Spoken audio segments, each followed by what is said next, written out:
Hello friends, welcome back. In the last video, we saw how to post requests to carry extra information in the form of a JSON object along with the request we send to our server.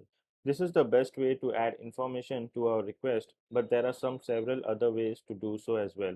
Express also allows us to use URL parameters like we did it for front end. And this is useful in many cases. For example, if we want a given user data from the backend, we will make a GET request. So let's do it. Let's to a GET request, and then we can call localhost 8000 users slash and whatever the ID it is, let's say 1234. Now if you want to load a data of a given article from the backend, we can make a GET request, and let's say we can say articles slash and the name of the article, learn React, okay, or whatever the name of the article it is. Now let's look at the example and see how it is done. So let's go to VS Code. And let's use the same example we have used in the last video.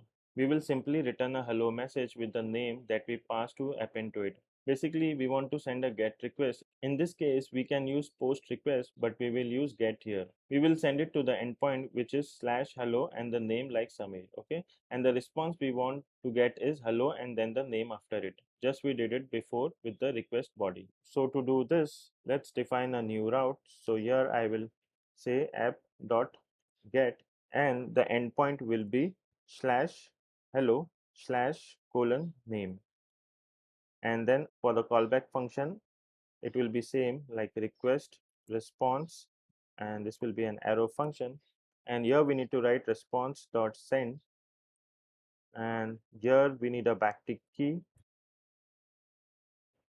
then hello, a dollar sign, curly braces, and here instead of request dot body we will say request dot params dot name. Let's save this file and let's go to Postman, and here let me remove this, and here I'll say hello and slash then the name, okay, and this should be a GET request, and then we can click on send.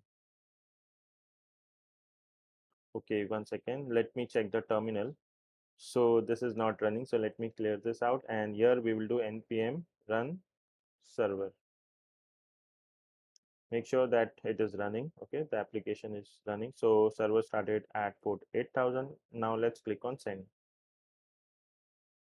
So as you can see, we got the response as hello Samir. So this is how we can get a response using params. Okay, so let's go to VS Code. Let me close this. So this time we have used request.params, but in the last lecture we have used request.body.